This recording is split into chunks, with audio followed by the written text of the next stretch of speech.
नमस्कार. आता आपण पाहत आहोत चिंतामणी विजय आणि या अध्यायामध्ये सुमदा आणि माधव यांचा विवाह राक्षसाने मंचकासह दोघांना उचलून घोर अरण्यात नेऊन टाकले आणि त्यांना मारण्यासाठी शस्त्र उचलले. आता मागच्या अध्यायात त्या दोघांचा विवाह आपण पाहिला. एकमेकाला हे अनुरूप आहेत म्हणून दोघांच्या वडिलांनी विवाह करून दिला. तर या अध्यायामध्ये राक्षस त्यांना मंचकासह घेऊन जातो. वक्रतुंड महाकाय सूर्यकोटी समप्रभ निर्विघ्नं कुरु मे देव सर्वकार्येषु सर्वदा. गुरुर्ब्रह्मा गुरुविष्णू गुरुदेव महेश्वरा. गुरु साक्षात परब्रह्म तस्मै श्री गुरुवे नमः. श्री गणेशाय नमः. श्री गजाननाय नमः. जय जय आजी श्री हेरंबा आदि अनादि मूळ स्तंभा. न लक्षवे कदा स्वरूप कदंबा आनंद कंदा स्वामिया. अष्टसिद्धींचा मूळधनी नाम तुझे चिंतामणी. सच्चिदानंद मोक्षदानी नामा अनामा अतीत तू. अनंत तीर्थी करता स्नान प्राप्त नो हे मोक्ष सदन. तव चरणोदकाचे होता दर्शन स्वरूपता मुक्ती पावत. ऐसे गणेश तीर्थाचे महिमान तीर्थी तया घडता स्नान. निवारुनी तत्काळ जन्ममरण सायुज्यता पद प्राप्त होय. प्रयाग तीर्थी मरणात मुक्ती ती गणेश तीर्थी दर्शने प्राप्ती. अनंत तीर्थाचा हा निधी निश्चिती महिमा अत्याद्भुत न वर्णवे. धुंडिशा हे जाणोनी मनी अखंड रतला नामस्मरणी. तेने दास हृदयी बसोनी स्वगुण स्वये वदविसी. मागील अध्यायी कथा अनुसंधान. रावणे बोधिता रायावरेण्य सुशब्द तयाचे ऐकून वदेवरेण्य ते काळी. गजानन माया ही अत्याद्भुत सभाजन मोह पावले समस्त. राव झाला आनंद भरित लीलाद्भुत तयाची. जेव्हा विद्रुम विपुल सनती राया लागी सुशब्द वदती. धुमासुर हा निश्चिती स्वसुता सम मानिल त्याते. राया आणवी तयानंदन वर निश्चय करू जान. ऐसे ऐकता तयाचे वचन वरेण्य चित्ती आनंदला. माधवासी आणविता सभास्थानी तयाने नमन करता पितृचरणी. राये तयासी आनंदाने आपणा जवळी बैसविले. माधवासी रावणे लक्षून मणी झाला आनंद घन. म्हणे याची या स्वरूपा सम जनार्दन हा एक भासे. सुमेधे सहा योग्य वर स्वरूपे असे अति सुंदर. त्याहुनिया निराधार न मिळे शोधता त्रय भुवनी. ऐसा विचार करून चित्ती वदे तेव्हा लंकापती. रायावर हा निश्चिती सुमदेस योग्य असे पा. तरी प्रधान धाडून मायापुरी पाही जाऊनी असुर कुमारी. आम्ही सांगता तिची थोरी ती का नहे सर्वथा. सुशब्द रावणाचे ऐकता कानी आनंद वाटला अंतःकरणी. वदता झाला तये क्षणी आप्तवर्गासी प्रार्थुनी. जाऊनी पाहू असुर दुहिता परी निश्चय करी शीघ्र आता. ऐसे रायाचे शब्द ऐकता रावण मनी आनंदला. आणून या वस्त्रे अलंकार रायासी अर्पोनी दशकंदर. घालुनी माधवासी रत्नहार अमूल्य वस्त्रे अर्पिली. राजकांतेसी वस्त्रे अलंकार देऊन दिदले रत्नहार. प्रधानाधिक लहान थोर सर्वांनी तेव्हा गौरविले. तेव्हा प्रधानासी संगे घेऊन आनंदे निघाला दशवदन. मायापुरीस येऊन धुमासुरासी भेटला. वृत्तांत कथिता तयासी तेने आनंदला निज मानसी. म्हणे मी पोटीचे अर्पण तयासी अकल्याण केवी चिंतीन. दुहितेच्या मी हितासाठी जामाताची राखीन पाठी. धाव घेऊन या संकटी वारेन दुःख क्षण मात्रे. कन्या मी अर्पिता तया अखंड अंगी मज लपली माया. मज लागी तया वाचूनिया कोण अधिका सेपा. असुराचे शब्द ऐकता कानी सचिवानंदला मनी. वदता झाला तये क्षणी धुमासुरासी प्रार्थोनी. राया आज्ञा पिले असे मदसी स्वनेत्री पाहून या सुमदेसी. करी तिथी निश्चयासी वस्त्राभरणी गौरवून. तेव्हा धुमासुरे लवलाही सुमदेसी आणले तया ठाई. आपणा समीपते समयी बैसविलीसी आनंदे. प्रधाने सुस्वरूप लक्षिता, मोद दाटला परमचित्ता, तेजे जैसी विद्युल्लता, लावण्य न तिचे वर्णवे, हिच्या स्वरूपा सम माधव वर, जोडा गोजिरा मनोहर, उपमा द्यावयावर नाही कोठे शोधता, दुमासुरासित क्षणी सचिव वदे आनंदाने, माधवा समराया तव नंदिनी, जोडा हा एक, ऐसे वदोनिया सत्वर, दिव्य काढोनी वस्त्र अलंकार, करी देवोनिया रत्नहार, गळा घातिला सुमदेच्या, त्वय बंधू स धुमासुर, त्याने देऊनी वस्त्र अलंकार, प्रधानाधिक सर्व थोर, वस्त्र अलंकारे गौरविले, समस्त राज्य कांतेसी, वस्त्रालंकार देऊन सर्वासी, बगार पिले आप्त वर्गासी, सेवकासी तो शेविले, धुमासुरे प्रार्थून सर्वासी, करून तिथी निश्चयासी, लिखित लिहावया रायासी, प्रधानासी आज्ञा पिले, तेव्हा धुमासुरासी प्रार्थून सहस्त्रपुरी निघाला प्रधान, त्वरे सभास्थानी येऊन वंदन रायासी सांगत, लक्षिता सुमदेच्या स्वरूपासी, रंभा उर्वशी वाटती दासी, देखोन ती येच्या वदनासी, रोहिणीपती लज्जित, शुभ्रास्ता दंतपंक्ती, आदर प्रभेने आरक्त भासती, कुरळ केशजीची समगती, सरळ नासिका शुभानना, सिंहकटी मृगलोचनी, जानू जंगा पितवर्णी, नारी उत्तमाजी पद्मिनी, कमलाची वाटे प्रत्यक्ष, ऐसी सुमदा स्वरूपवती, माधवा योग्य असे युवती, रायाने मोनी लग्नतिथी, निश्चय केला तवाज्ञे, तरी मूळ शीघ्र येईल आता, पाचारावे आप्त इंद्रपनाथा, लिखित देवोनिया दूता, त्वरे पाठवावे आणावया, सचिवाचे ऐकोनी वचन, वरेण्य झाला आनंद घन, सामान सिद्धता करून द्रुपती आप्त आणविले, धुमासूर तेव्हा पाठवी मूळ, सेनेस निघाला प्रधान विपुल, रथशिबिक रत्न जळत निर्मळ, राजकांतेसी बैसावया, चतुरंग चालला दळभार, नादे कोंदले अंबर, सहस्त्रपुरी येऊन सत्वर, वरेण्य रायासी भेटला, राव तेव्हा आनंदला चित्ती, लग्नासी आणविले सर्व नृपती, घेऊन ससेना संपत्ती, वैभवेसी निघाला, धुरंधर चालला दळभार, सवे मुनी तापसी योगेश्वर, याचकासी करोनी आदर, नेतसे संगे प्रार्थोनी, योगी मुनी आणि राजकांता, शिबिकेत बैसोनिया समजता, अश्व गजादी रथ तत्वता, सर्वासी प्रार्थना आणले, वाद्यध्वनी धडकला थोर, चतुरंग चालला दळभार, मायापुरी अतिसत्वर, पातला असे ते काळी, हेरदावनिया त्वरित, धुमासुरासी सांगत, सपरिवारे नृपनाथ, समीप आला महाराजा. मागच्या अध्यायामध्ये रावणाला त्यांचं लग्न ठरवायला पाठवलं होतं आणि मग रावणाने शब्द दिला की तुमचा मुलगा म्हणजे एकदा जावई झाला की तो आपल्या जीवापेक्षा जावयाला जपणार, तर तुम्ही कशासाठी चिंता करता. मग रावणाचं बोलणं पण असं उत्कृष्ट, रावण पंडित होता, सगळ्या सभेचं मन त्यांनी मोहून टाकलं आणि सगळेजण हळूहळू मान्य झाले. गजाननाची माया आहे, पुढं गजाननाला त्या दोघांच्या पोटी जन्माला यायचं आहे ना, त्यामुळे गजाननानं सगळ्यांना होय म्हणून म्हणायला लावलं. आणि मग म्हणे आता त्या लोकांना सांगितलं आपल्या प्रधानाला, वरेण्य राजाने, की तुम्ही स्वतः जा, आणखी मुलगी पहा स्वतःच्या डोळ्याने आणि मग लग्न ठरवून या. मग आपल्याकडं ज्या पद्धती आहेत त्या सगळ्या पुराणात आलेल्या आहेत, तिथूनच आपण त्या उचलल्या आहेत की राजाला, त्या मुलाला, त्याच्या आईला, बाकीच्या कोण राणे असतील त्यांना सगळ्यांना वस्त्र अलंकार वगैरे मानपान दिला, त्या मुलाला नवरत्नाचा हार दिला, लग्न ठरवण्यासाठी. आता हे राजराजे आहे, त्यांचं हे काय वाटेल ते देऊ शकतात आणि दोन्हीकडनं देतात, असं नाही की फक्त मुलीवालेच देतात. मुलगावाल्याने हे आणल्या, तर रावण मुलीचा आहे पण ह्या लोकांनी पण तेवढं तिला पाठवून दिलेलं आहे. मग आता याचे प्रधान गेले, वरेण्याचे प्रधान गेले, मग त्यांनी सांगितलं तुमची ही मुलगी बोलवा, आम्हाला सांगितलं की तिला प्रत्यक्ष बघा आणि मग लग्न ठरवा. मग त्याने आपली मुलगी बोलावली सुमदा. मग तिला पाहिल्यावरती तर त्यांना आनंद झाला, अरे आपल्या मुलाला हीच मुलगी योग्य आहे, जसं काय विष्णू लक्ष्मीचा जोडा आहे, अहो ते खरोखरी विष्णू लक्ष्मीच तुमच्या पोटाला आलेले आहेत. आणि मग त्याने परत त्या मुलीला काय रत्नाचा हार दिला, वस्त्र अलंकार दिले, राजाला दिले, आईवडिलांना दिले. आणि मुळात ती सांगितली की राजाला अशी भीती वाटते की तुम्ही उद्या बाबा शत्रुत्व कराल.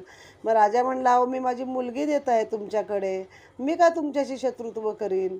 एकदा नातं जोडल्यानंतर उलट मी त्यांचं रक्षणच करणार आहे. मग लग्नाची तिथी ठरवली आणि ते सचिव इकडे वरेण्यला सांगायला आले की महाराज तुमच्या आज्ञेने लग्न ठरवून आलो आहे, पण आता लवकरच त्यांचं आपल्याला मूळ येईल, बोलावणं येईल, तेव्हा आपण सगळे दळबार घेऊन निघालं पाहिजे. आणि तुमच्या अंकित तुमच्या नात्यात जे काही राजे रजवाडे आहेत त्यांना बोलावून घ्या. ह्याची शस्त्रपुरी त्यांची मायापुरी. मग त्यांनी जे काय लोक त्यांना आपण तशा पत्रिका पाठवतो, अक्षत द्यायला जातो, तसं त्यांनी पण केलं. सगळ्या लोकांना बोलवलं. मग सगळे आपलं बघा चतुरंग दळभार हा शब्द आहे दरवेळी. मग चतुरंग म्हणजे काय, आता आपल्याकडे 3 दल आहेत ना, वायुदल, नौदल आणि भूदल आहे. तसं त्यांच्याकडे चतुरंग म्हणजे चौथं काय असेल हो. तर मुळात त्यांच्याकडं पायी दळ वेगळे, घोडेस्वार वेगळे, हत्तीवरचे वेगळे आणि चौथे असत ते रथामध्ये बसलेले असत. तर असं हे चतुरंग दळभार आहे. असं घेऊन राजा सगळं निघाला आणि त्या मायापुरीला आला. मग जे हेर आहेत किंवा दूत आहेत त्यांनी जाऊन सांगितलं की तुझ्या जावयाला घेऊन तो आपल्या नगरीच्या समीप आलेला आहे. जामाता आला जाणोनी, धुमासुरे सेना सिद्ध करुणी, सामोरा येत सतये क्षणी, अति आनंद ते काळी. मान देऊन या सर्वासी, पूजिता झाला ज्या मातासी, अर्पण्या दिव्य वस्त्रासी, मिरवित नेतसे स्वनगरी.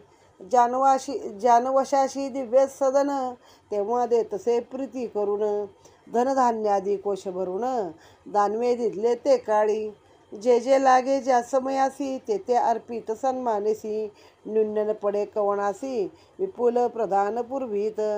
वांगनिश्चयादी विधी करून, मूळ रुखवत पाठविले तय क्षणी, मिरवत वर आणला सदनी, अति आनंदे ते काळी.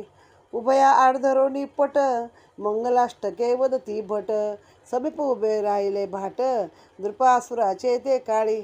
उभयतासी देता पाणिग्रहण, रणभेरी ठोकल्या संपूर्ण, वाद्यनाद कोंदले गगन, आनंद झाला सकळासी. धुमासुर कांतेसहित, कन्यादानासी त्वरे येत, जामाता करी उदकार्पित, कन्यादानाचे ते काळी. अनर्घ्य देऊनी धनराशी, एक देश दिदला कन्यादानासी, सुखी केले याचकासी, धन अमित अर्पोनी. वधवरासी देखता डोळा, आनंद झाला सकळाला, धुमासुरतये वेळा, उत्साह थोर करतसे. भोजनी तृप्त करावया सर्वाप्रती, मंडपी मांडिता झाला पंक्ती, पाचारले भूदेव सुरनृपती, असुर दानवा समवेत. रत्नखचित मांडिले पाट, पुढे तिवयावरी रत्नताट, रांगोळ्या घातल्या समुख नीट, चित्रे रेखिले तया माझी. दानव कांता सुहास्य वदनी, अन्य वाढती ताटी आणोनी, गवले मालत्या बोटवे मुदनी, शुभ्र दिव्य लखलखित. पापड पापड्या सांडगे सुरेख, वडे कुरडया अलौकिक, ताटी वाढली एक एक, सन्मुख नीट रत्नताटी. लाडू मोदक वदान्न, करंज्या फेण्या पुऱ्या जाण, मांडे जिलबिया ताटी भरून, घेवर वाढती रत्नताटी. शाखा सुरेख परोपरी, कडी क्षिप्रागृत वाट्या भरी, वरांड लवण कोशिंबिरी परोपरीने वाढती. अन्न सुवास कोंदला गगनी, तन्मय झाले सुधा पाणी, एका पंक्तीचं मंडपस्थानी, सुरासुर नृप सर्व बैसले. समस्ती वधूवरासी लक्षिता, मोद दाटला तेने चित्ता, तटस्थ लक्षिती जेवता, ग्रास हाती धरोनी. उन्मिळेने हे लक्षुन्नयनी, उभयताची काडे द्रष्ट येऊनी, पदमृत्तिका घेऊनी, भाळी लावीत असे उभयताच्या. ऐसा 4 दिवसपर्यंत सोहळा केला अति अद्भुत, चारी वर्ण केले तृप्त, आनंदाने ते काळी. वरात नगरी मिरवी मिरवावया, ऐरावता आणला तया ठाया, उभयासी वरी बैसोनिया, सोहळा केला अति अद्भुत. वरेण्य तेव्हा सहपरिवारासी, वेगे निघाला स्वनगरासी, तेव्हा धुमासुरे जामातासी, आंदन दिदले अपार. दासदासी गजरथ, धनरत्न कोश दिदला बहुत, प्रतिवर्षी करबार जो घेत, तोय सोडलासे ते काळी. धुमासुरवदे वरण्यासी स्वकन्ये समरक्षीयेसी ऐसे वत्तातयासी अश्रुनयनी लोटले. धुमासुरासी समजावणी वरेण्यवदे आनंदानी सुमदा ही मम नंदिनी पुत्रा समासेपा. तेव्हा वाद्ये भडकली धडकली अपार चतुरंग चालला दळभार धुळीने कोंदले अंबर वाद्यनाद न समाये गगनांतरी. मग जावयाचं पूजन वगैरे केलं, त्याला रत्नहार घातला, मग सगळ्यांना मान देऊन नगरामध्ये आणलं, जानवसा दिला. आणखीन मग एक एक गोष्ट पाठवली त्यांना. मग रुखवत पाठवलं. म्हणजे जे काय आपल्या सगळ्या लग्नविधी आहेत त्याचं इथे छान वर्णन केलं आहे. वांगनिश्चय केला आधी. मग आधी आपल्याकडं अंगठी घालतात वेगळी, वांगनिश्चय करतात तो वेगळा. आपण आता त्याला सर्रास वांगनिश्चय म्हणतो, पण वांगनिश्चय केला कारण आधी असतो तो, लग्नाच्या आधीचा विधी आहे. रुखवत पाठवलं, मिरवत मिरवत नवरा घेऊन आले. मग दोन्ही आंतरपाठ धरला, भट मंगलाष्टका म्हणू लागल्या, दोन्हीकडचे भाट उभे राहून गाणी म्हणू लागले. आणि मग सगळे आनंद झाला, सगळे आनंद आहे. मग जावाचा करी पाणी सोडलं, म्हणजे आपली मुलगी दान दिली बाबा तुला. हे आता निघाला फेमिनिझमपणा जास्तीचा, की मुलगी काय दानाची गोष्ट आहे का वगैरे. पण जरी तिला दान दिलं तरी ते प्रेमाने दिलेलं असायचं, की बाबा सांभाळा. आणि ते लोक पण तेवढ्या प्रेमानेच आपली मुलगी समजून घेऊन जात असत. मग जेवणाचा थाट उडवला आहे, रत्नखचित पाट आहे, रत्नखचित ताट आहे, सोन्याची ताटं मांडली आहेत रत्नपुढं, तिवया ठेवून रांगोळ्या काढल्यात. मग पापड, सांडगे, कुरडया, वडे, काय काय विचारू नका. आपल्या जिभेला पाणी सुटलं पाहिजे ऐकून वर्णन असं आहे. करंज्या, फेण्या, पुऱ्या, मांडे, जिलब्या. आता इतकं गोड खाल्ल्यावर कसं काय व्हायचं. घेवर, वरान्न, ओदन म्हणजे काय भात, क्षिप्रा म्हणजे काय खिरी, घृत म्हणजे काय आपल्यासारखं चमचाभर तूप घेत नव्हते, वाट्या वाट्या भरून तूप आहे. हे सगळं वाढलं, मस्त असा सुगंध पसरला आहे. आणि आकाशात देवांना पण वाटलं आज आम्हाला इथं जेवण पाहिजे, एवढा सुंदर वास येतोय. मग देव पण आले आणि अशा रीतीनं देवदानव एका पंक्तीला बसलेले आहेत. असा 4 दिवस सगळा सोहळा केला. तेव्हा विवाह आठवडा चालायचे ना. मग आता निघाले बुवा नवरा नवरी. मग निघाले तर काय केलं, वरातीला ऐरावत आणला. इंद्राचा हत्ती आहे. आता ह्याचं राज्यच सगळीकडं होतं तिन्ही भावांचं. त्यामुळं ऐरावत आणून त्याची मिरवणूक काढली आहे. त्याला रत्न दिली, धन दिलं, हत्ती, दासी, गज. त्या वर्षीचा करभार सोडला सगळ्या राजांना. आपल्याकडं कसं आता 15 ऑगस्ट आला की कच्चे कैदी सोडा बाबा, तसं यावर्षी तुम्हाला करभार घेत नाही, आम्ही सोडून दिला असं सांगितलं. आणि माझी मुलगी प्रेमाने सांभाळा. राक्षस आहे पण त्याच्या पण डोळ्यात बाप आहे शेवटी. गंगा जमुना व्हायला लागल्या. मग या वरेण्य राजाने पण सांगितलं की तुझी मुलगी आतापर्यंत होती, आता माझी नंदिनी आहे, माझी मुलगी आहे ती, असं काय तुम्ही तिची काळजी करू नका. आणि मग रणवाद्य वगैरे धडकली सगळी. आणि सहस्त्रपुरीला तो वरेण्य राजा आपल्या ठिकाणी आला. आणि धुमासूर देखील आपल्या महालामध्ये गेलेला आहे. धुमासूर येतसे स्वमंदिरी कन्या वियोग नसाहे अंतरी करी तळमळ रात्रंदिन. आता त्याला पण आपल्या मुलीचं काय ते वियोग सहन होईना. रात्रंदिवस तो राजा तळमळ करायला लागला. हा राक्षस असून धुमासूर, त्यांना पण मोह माया प्रेम सगळे हे आहेत, रिपू आहेत. वरेण्य येता सहस्त्रपुरी शृंगारली सर्व नगरी ध्वज पताका घरोघरी उभविल्यात ते काळी. सायंकाळी नगरात आनंदे वरात मिरवीत सुवासिनी आरत्या ओवाळीत सन्मुख येऊनी उभयताच्या. सुमदा माधव देखता नैनी आनंदल्या सर्व कामिनी जेवी इंदिरा आणि चक्रपाणी देवी जोडा गोजिरा. मिरविता आणि का राजसदनी लक्ष्मी पूजली उभयतानी प्रार्थनी विप्रयोगी मुनी धन अमित अर्पिले. याचका दिदले विपुल धन सुखी केले सकळ जन सेवका आपतासी गौरवून धन वस्त्रे तयासी अर्पिली. रती भरोनिया शर्करा नगरी वाटल्या एकसरा आनंद झाला सेंद्रपवरा स्नुषा पुत्र विलोकिता. माधव सदा दिनरजनी पितृसेवा करी आनंदानी सचिवाच्या संमतीने न्याय करतसे माधव. मग इकडं मुलगी आणली, मग इकडे सगळ्या सुवासिनीने तिची आरती उतरली. मग ते आपल्या महालामध्ये मुलगा आणि सून एकदाचे वरात करत करत गेले बाबा. आणि मग इकडे राजाला पण ही जोडी बघून खूप आनंद झाला. प्रजाजन पण म्हणू लागले जसं काही विष्णू आणि लक्ष्मीचा जोडा आहे. मग बघा चारी वर्णाला लग्नामध्ये तृप्त केला असं दोन्ही ठिकाणी उल्लेख आहे. म्हणजे सगळ्या जे काही प्रजाजन आहे सर्वांना खाणं पिणं वस्त्र बक्षिसी सेवक लोकांना असं सर्व काही दिलं आणि असा हा सोहळा त्यांनी केलेला आहे. मग आता हा माधव कसा आहे दिवस रात्र आपल्या पित्याची सेवा करायचा आणि सचिवाच्या संगतीने बरोबर न्याय करायचा आणि राज्य चालवायचा.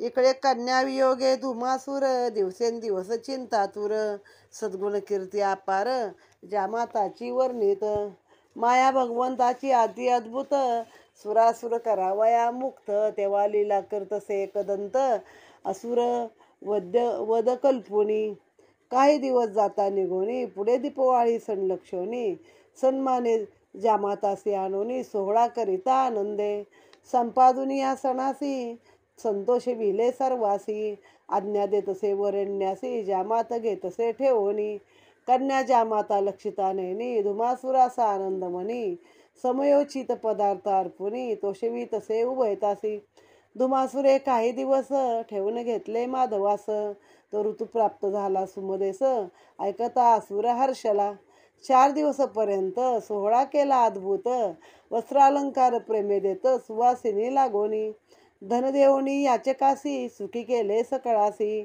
करोनिया फळशोभनासी मिरवी नगरी उभयते सुमदा माधव एके रती बोत्या मिळाल्या असंख्य युवती गुलाल फेकती अंगावरती रथावरी उभयताच्या चंदन कर्पूर मिश्रित नीर एकाएकी फेकती अंगावर रंग दाटला तेव्हा थोर सुरविमान लक्षिती दानव स्त्रिया रथावरी सोहळा होता हा मायापुरी परिदैवयोग फिरल्यावरी अमृत ते विष होतसे की घेऊ जाता चिंतामणी हस्ती लागला गारमणी की कामधेनू येता सदनी दैवे हाकोण लावित तेवी झाले से धुमासुरा चोरमुंडनी आणले पोरा प्रारब्धाचा फिरला वारा बुद्धी तैसी होतसे वरात मिरविता धुमासुर असंख्य मिळाले नारी नर वाद्यध्वनी होतसे थोर कोंदले अंबरते काळी पाचारिता एकमेकासी शब्द ऐकून ये कवणासी ऐसी आनंद समयासी विघ्न थोर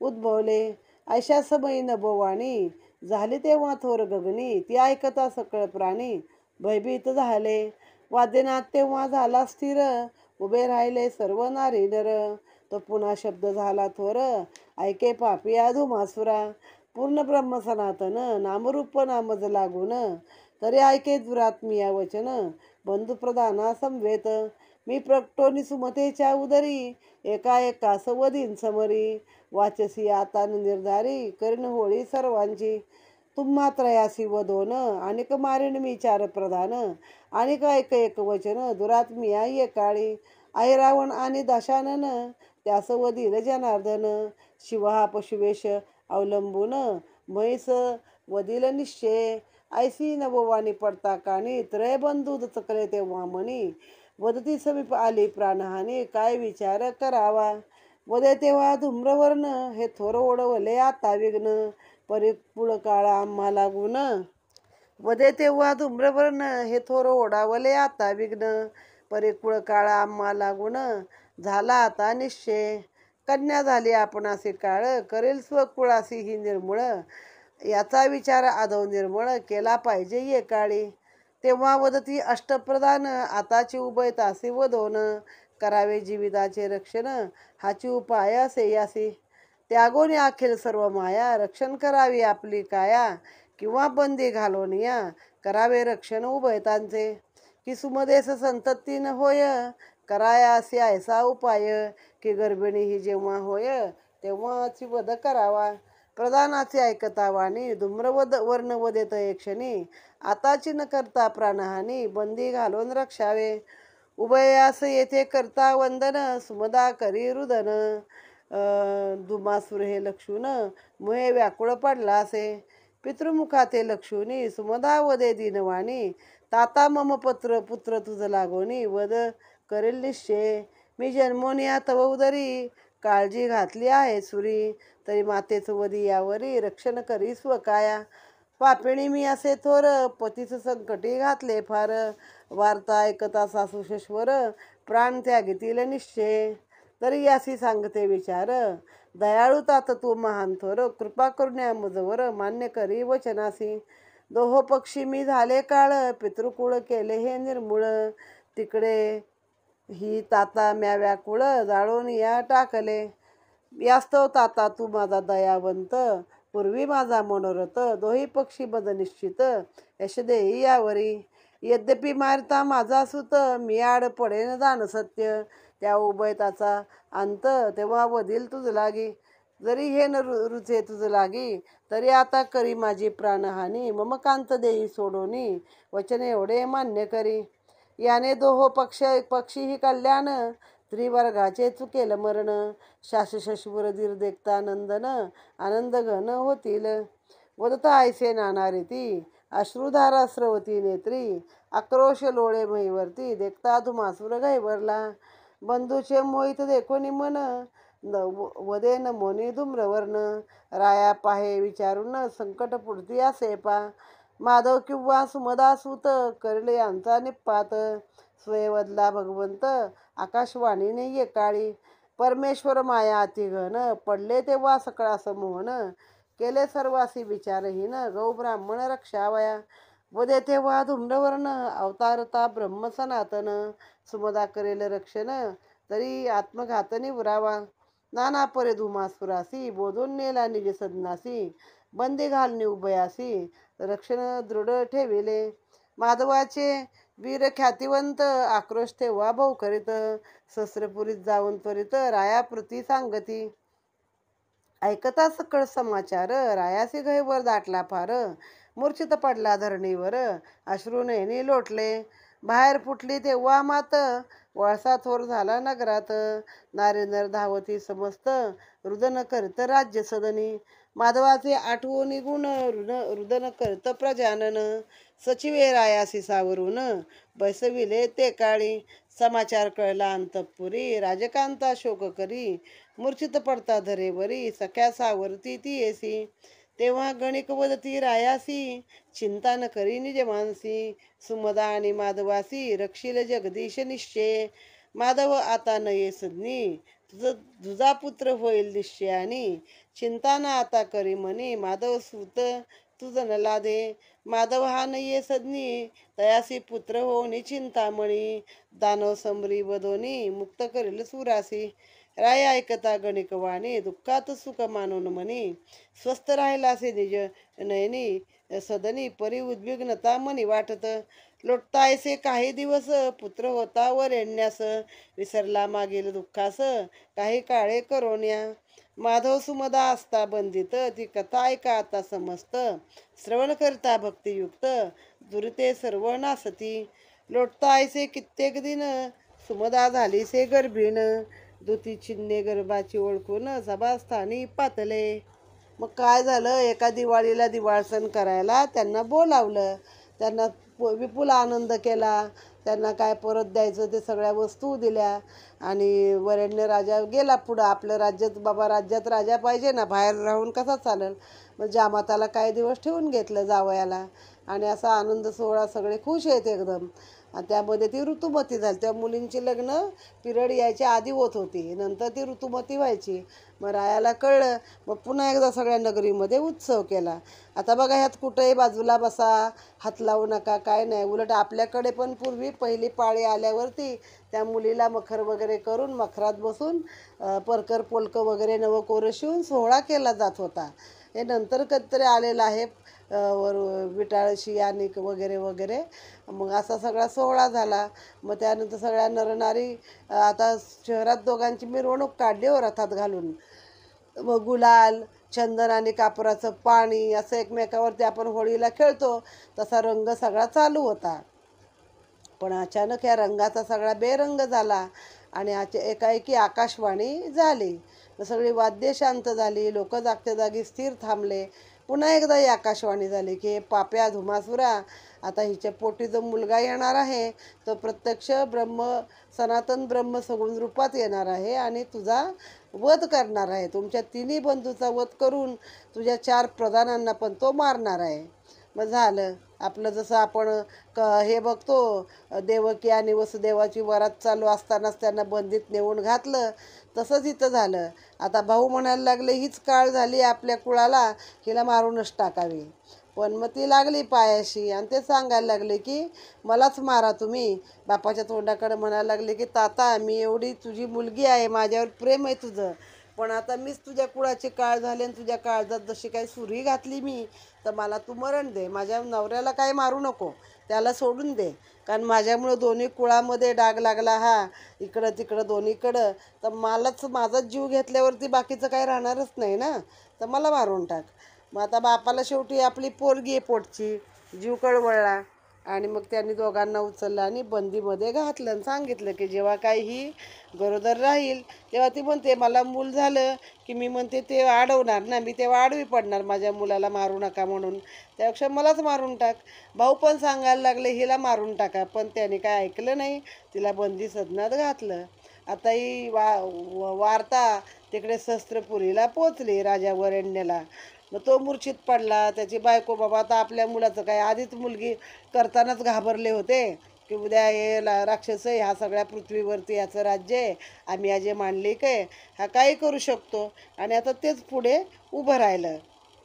मग तेव्हा त्याला सांगितलेलं आहे त्यांच्या यांनी, ऋषीमुनींनी, त्यांचा जो काही कुळाचा गुरु होता त्याने सांगितलं की तू काय उद्विग्नता करू नको, तुझ्या पोटी अजून दुसरा मुलगा येणार आहे. आता जो गेलाय तिकडं माधव, तो काय आपल्या नगरीला परत येणार नाही, पण त्याचं रक्षण होईल. त्या दोघांना कोणी काय करू शकणार नाही आहे.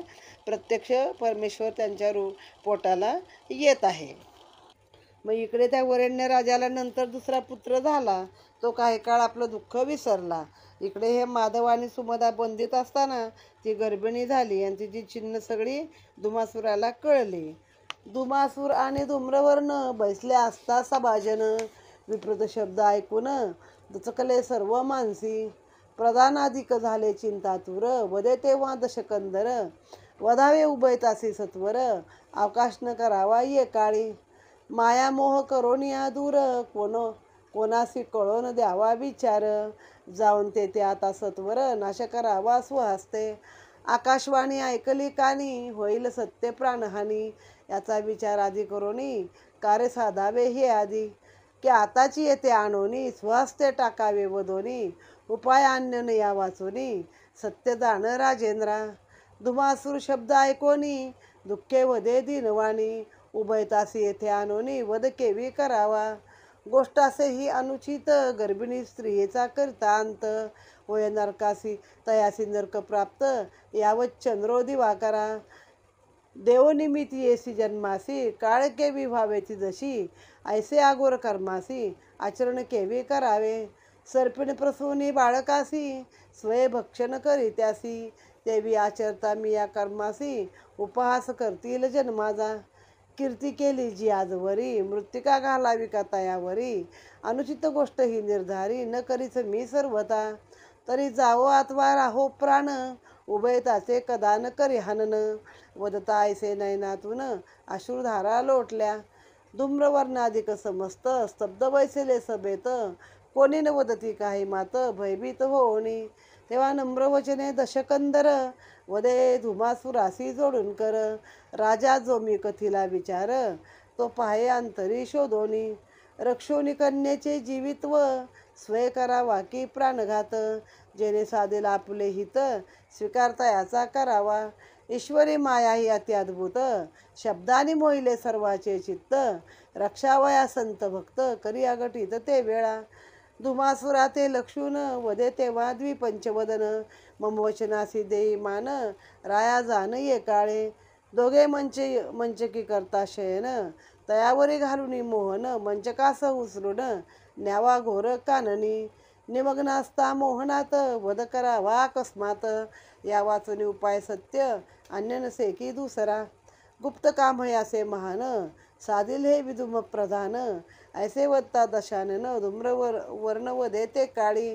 राया ही गोष्ट करी मान्य, दूर करी सर्वाचे मरण, स्वयरक्षी आत्महनन, संतती अनेक होईल. अमृत त्यागोनी भक्षिता विष, मृत्यूने त्यास आवंतिले खास, की धरता जाऊनी आहिस, तो दंश करेल निश्चय. तेव्हा स्वकन्येसी रक्षोनिया आत्मघात केवी करसी राया ऐसे बंधूचे शब्द ऐकोनिया धुमासुर तोषला विचार मानवला हा सर्वासी धन्य धन्य वदती रावणासी पाचारुनिया विधुमासुरासी वदे धुमासुर राया ते साधी कार्य आजी महान निद्रित असता दोघे जण त्यावरी घालून या मोहन मंचक नेई घोरवणी रायाचे सुशब्द ऐकोनी विधुमासुर वदेत क्षणी कार्य साधीन मी निश्चयानी आजी रात्री पुरुषार्थे द्वया रक्षण करता हरिहर करेन सर्वांचा संवार साधीन कार्य हे निर्धार आजी सत्य जाणपा उन्मिळेस कळता समाचार नैनी लोटला अश्रुपूर मूर्छित पडली धरणीवर सख्या सावरती ते काळी उदक नैनी लावणी सावध करती तीच लाक्षणी तेव्हा उन्मिळेस विचार सुचला मनी गोष्ट कळवावी ज्या माता किंवा उभयतासी अस्तमानी माया योगानी सोडावे वनी किंवा माते लागी प्रार्थोनी उदरी घालोनी रक्षावे ऐसे नाना तरंग उद्भवता मनी स्तब्ध झाली अंतःकरणी तेव्हा दोहो पक्षी मज लागुनी संकट बहु ओढविले कन्या जामाताशी रक्षुनी वैदव्य घ्यावे का हे सत्य जाणुनी जेवी अग्नी स्वहस्ते घेऊनी स्वसदनासी लावावा की अमृत फळे त्यागोनी धत्तुर फळे भक्षावी आनंदाने किंवा सुदारसासी त्यागोनी विषबळेची सेवावे तेवी जामात कन्या रक्षून कैसे करावे पतीचे हनन पती असता आपणा लागून संतती होईल पुढती त्यातून पतिव्रतेचा धर्म पूर्ण चिंतावे पतीचे कल्याण स्त्रियासी पतीचा हा भगवान त्याहून दैवता अन्य नसे ऐसा चित्ती करून विचार मोहजाळ हा त्यागेला पार उठून आनंदे सत्वर स्वकार्यासी संपादी सायंकाळी त्याच दिवशी मध्यरात्रीच्या समयासी विधुमासूर अतिवेगेसी दशसहस्र दानवास पातला बंदी शाळेत रिगोनी उभयतास दुरोण लक्षिता नयनी मंचका समीप येऊनी उभा ठाकला ते काळी दोघे निद्रेत निमग्न तल्पकावर हे लक्षोन झाला मानसी आनंद घन मोहन घाली मग तयासी बोलोनी वेगे सेवकासी मंचक उचलला अतिवेगेसी घेऊन चालला वनासी दशसहस्र दानवास मंचक आणोनी घोरवणी ठेविलासे तेव्हा धरणी आनंदे खडग उपसोनी धार पुसोनी सिद्ध झाला बदावया दोघे निद्रेत निमग्न त्यात दानव घातले मोहन ऐसे समय स्वबळे करून वधू इच्छित उभयतासी खड्ग तेज फाकले बहुत प्रकाश झाला अत्यद्भुत दिशा उजळल्या समस्त पशुपक्षी सर्व घाबरले दानव अत्यंत क्रोधायमान दिव्य खड्ग हाती घेऊन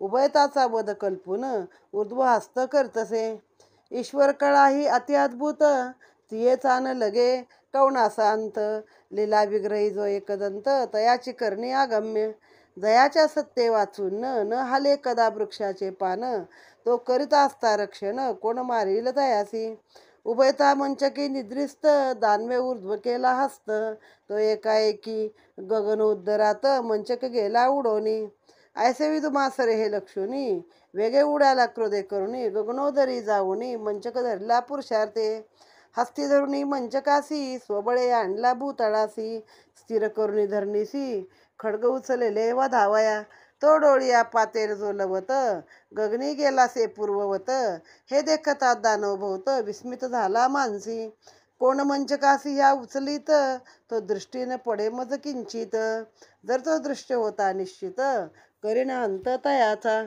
ऐसे वधुनी क्रोधभरी उडाला तो न भोदरी तल्पक धरला वाम करी अति आवेशे करोनी तेव्हा मनी करून विचार वरचेवरी करावा संवार तेव्हा खड्ग हस्त करोनी वर हाणता झाला तक्षणी ईश्वरी माया ही विचित्र तियेचा कवनासीन लगे अंत सूत्रधारी तो भगवंत आसुरे नवल करीतसे नवल ते धवा मंचक स्तंभ सूक्ष्म होऊनी वामहस्तीचा गेला निघोनी दूर गेला तो घोरवणी देखता असुर खिन्न झाला असुर सेना घेऊन या धावे मंचक धरावया चपळ तुरंगावरी बैसोनिया मंचका समीप येतसे समीप येता दानव भार मंचक तत्काळ जातसे दूर या योगे सर्व श्रमले फार मंचका मागे हिंडता ऐसा अरुणोदयापर्यंत मंचक उडवली दूर जात, धरावया धावती मागे समस्त, दंडकारण्यी पातला.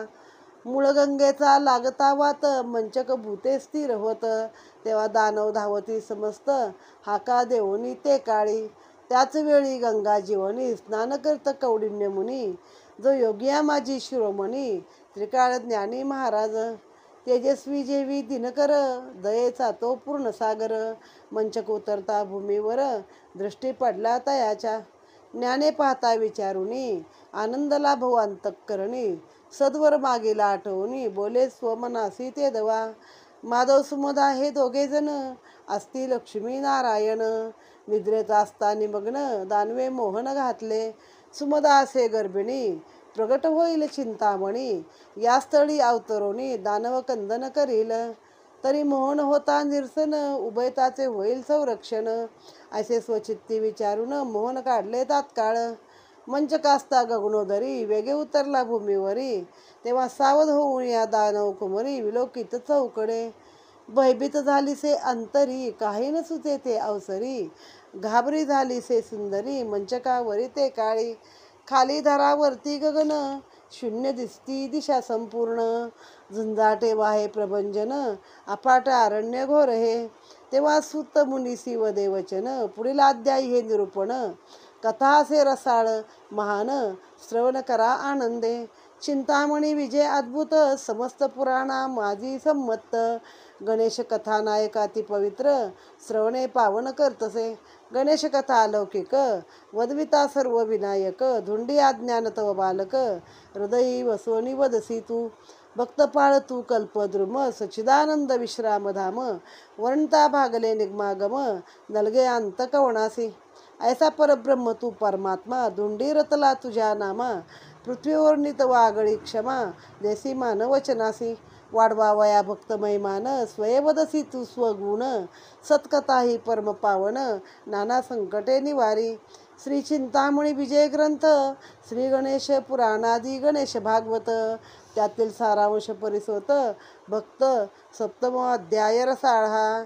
श्री चिंतामणी विजय ग्रंथ अध्याय सप्तम अध्याय समाप्त. आता ही सुमती आहे, गर्भिणी राहिली. माधव आणि सुमदा ती गर्भिणी राहिली. मग ते सभेमध्ये गोष्ट कळली. मग सगळे घाबरले, कारण हिचाच मुलगा आपल्याला पुढे मारणार आहे. मग आता ते राजाचे भाऊ 4 वेळा सांगायला लागले की राजा तिला मार, तिला मारून टाक, पोरं काय पुन्हा होईल, पण आपलंच हाताने आपलं काळ कसा काय करून घ्यायचा. नाही तर मग काम कर, स्वतःला मारून टाक, म्हणजे हा प्रश्न येणार नाही. तर राजाचा मोह काही सुटत नव्हता. राजा म्हणे गर्भिणी आहे आता ती, जो गर्भिणी स्त्रीचा वध करतो तो आयुष्यभर यावत चंद्र दिवाकरा, जोपर्यंत सूर्यचंद्र आहेत तोपर्यंत नरकामध्ये राहतो. तर मी माझ्याच मुलीला कसं मारू, लोक माझा उपवास करतील, माझ्या कर्तृत्वावर माती घालतील, त्यापेक्षा मी स्वतः मेलो तरी चालेल, माझा जीव जाऊ दे, पण मी काय जावई आणि मुलीचं हनन करणार नाही, त्यांचा काय मी जीव घेणार नाही. मग आता इथं रावण परत गोड शब्दांनी त्याला काय बोलायला लागला की राजा हिचं रक्षण करायचं आणि आपला जीव घालायचा हे कुणी सांगितले, आपल्याच कुळाला आपल्याच घराला आपण आग लावून द्यायची, हे काही बरोबर नाही आहे. पण दुसरा काही मार्ग नाही, तर आपण एक काम करूया, ते रात्री झोपले असता त्यांच्यावरती संमोहन घालायचं आणि पलंगासकट उचलून त्यांना एखाद्या वनात घेऊन जायचं आणि तिथं त्यांचा वध करायचा. आणि हे काम त्या एका प्रधानाला दिलेलं आहे की तो प्रधान हे काम करेल, माझ्या वचनाला तू मान दे. तर त्यापेक्षा दुसरा काही उपाय नाही आहे. हा विदुम नावाचा जो प्रधान आहे तो हे काम करेल. मग आता ते ठरलं त्यांचा. मग म्हणे बाबा आज रात्रीचे काम करून टाक, म्हणजे माझ्यासमोर त्यांना सभेत आणून इथं त्यांचा जीव घेण्यापेक्षा तू परस्पर वनामध्ये घेऊन जा आणि तिकडं त्यांचा जीव घे. मग तो विदुम म्हणला मी आजच हे काम करतो. मग ही गोष्ट कळली कुणाला, राणीला, ते उन्मिळा खरं धरणीवर मूर्छित पडली. आता मुलीला जावयाला मारणार म्हणून रडू लागले. आणि तिला एकदा वाटलं जाऊन आपल्या जावयाला सावध करावं, एकदा मुलीला सावध करावं. पुन्हा विचार केला, पतिव्रतेचा धर्म आहे पहिला नवऱ्याचा विचार करणे, आणि आपल्याच हाताने आपण आपल्या घराला आगणी लावल्यासारखं आहे.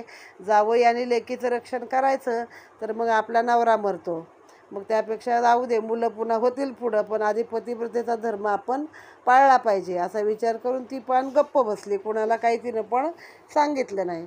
मग मध्यरात्रीच्या वेळी हा विदुमासूर आहे तो 10,000 राक्षस घेऊन तिच्या त्या महालामध्ये गेला आणि पलंग उचलला त्याने. रातोरात त्यांना मोहनास्त्र घातलं आणि एका घोर अशा वनामध्ये घेऊन गेले. तिथं गेल्यावरती काय झालं, आता खडगं काढलं त्यांचा वध करायला. एक तर ते मोहनास्त्र निद्रेत पडलेत, असं नाही की ते जागेपणी कुठल्या शत्रूला मारलं किंवा हातात खडगं दिलं, लढायचं संधी दिली तर गोष्ट वेगळी. आता ते मंचकी निद्रिस्त आहेत आणि तेव्हा हे खडगं काढलं.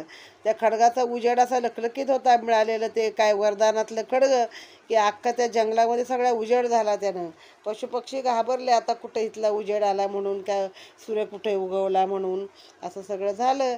आणि तो जेव्हा ते मारायला गेला तर काय विपरीत झालं, की ज्याला देवच रक्षण करतो त्याला कोण मारणार, तर तो आपोआप आकाशामध्ये पलंग उडाला. मग हा राक्षस त्या पलंगाच्या मागे उडाला. बघा ह्या कल्पना सगळ्या. नंतर आपण त्या अरेबियन नाईट्सच्या कथा वाचतो, हॅरी पॉटर पाहतो, तर त्यांच्या ह्याच्यामध्ये ह्या सगळ्या कल्पना आहेत ना, हवेत पलंग उडणे, चटई उडणे, तर ह्या आपल्या पुराणात केव्हापासून आहेत ह्या गोष्टी सगळ्या. आपल्याकडूनच घेऊन त्यांनी नवीन नवीन कथा रचलेल्या आहेत. तर मग तो पलंग उडाला, त्याच्या मागे राक्षस उडाला. एका हाताने पलंग धरला, आता म्हणला मारणार, पलंग नाही धरून त्याने जमिनीवर पलंग आणला. पुन्हा मारणार, पुन्हा तेच, पुन्हा पलंग वरती. मग हे असं रात्रभर चालूच राहिलं. कधी आकाशात, कधी वनात. ते अख्खी प्रजा मागं धावते, पलंग पुढे पळतोय. कधी हळूच छोटा होतो, हातातने निसटून जातो. असं त्याला दमवलं पार. त्या सगळ्या 10,000 राक्षसांना दमवलं. तो पलंग सतत पळत होता, पण हे मात्र अजून निद्रिस्त अवस्थेमध्येच होते. मग असा करता करता हा आला मूळ गंगेच्या ठिकाणी, दंडकारण्यामध्ये, म्हणजे आपला भाग नाशिक, आणि पुढे दक्षिणेकडे जो जाणारा भाग आहे सगळा ते दंडकारण्य आहे. मध्य प्रदेशापासून हे सुरू होत आहे. आणि मग तिथला जरा तर गंगेचा सोसाट्याचा वारा लागला, तिथं मोठा महाप्रभंजन वाहत होता, तर तो पलंग जरा स्थिर झाला आणि जमिनीवरती उतरला. त्याचवेळी कर्मधर्म संयोगामन योग्यामध्ये जे असे शिरोमणी आहेत, जे दयेचा पूर्ण सागर आहेत, असे ते कौंडिन्य मुनी तिथं स्नान करत होते. आणि त्यांना तो पलंग दृष्टीस बघितला. आणि ते लहानसं जे जोडपं आहे, 16 वर्ष, 12-13 वर्षाची मुलगी, 16-17 वर्षाचा मुलगा, ते बघितले. आणि मग त्यांना मागचा वरही आठवला दिलेला. स्वतःच्या मनाला म्हणले, हे तर लक्ष्मीनारायण आहेत आणि झोपेत आहेत, तेव्हा ह्यांना दानवानी मोहन घातले. तर आता तो ह्यांच्या जीवाचा, ती गर्भिणी आहे सुमदा, तर ह्यांच्या जीवाचा तो आता कंदन करल, हनन करल, तर ह्यांचं मोहनास्त्र आपण काढून घेतलं पाहिजे. असं म्हणून त्या मुनींनी त्यांच्यावरचं मोहनास्त्र काढलं. तेव्हा ती दानवाची कुमारी आहे जी सुमदा, ती पहिली जागी झाली. बघते तर आपण आकाशात, भयभीत झाली. ना जमिनीवर आहे ना हे आहे, आपण आधांतरी तरंगतोय आकाशामध्ये. सगळ्या दिशा शून्य दिसत आहेत वरनं, खालून दिशा दिसतात पृथ्वीवरनं, आकाशातनं कुठल्या दिशा दिसतात आपल्याला. आणि असा प्रभंजन मोठा सोसाट्याचा वारा वाहत आहे. आणि अशा वेळी ती घाबरली. आणि इथंच यांनी ही कथा इथं थांबवली. हे सिरियलसारखं आहे बरं टी व्हीच्या, की उद्याचं काय घडणार तिथं आणून सोडायचं आणि तुम्हाला उत्सुकता ताणून ठेवायची आणि पुढच्या अध्यायात सांगायचं. आता हे पुढच्या अध्यायामध्येच काय जे आहे ते घडणारी कथा आपल्याला कळणार आहे. आणि इथे हा 7वा अध्याय, चिंतामणी विजय ग्रंथ नावाचा अध्याय समाप्त झालेला आहे. ओम गम गणपतये नमः.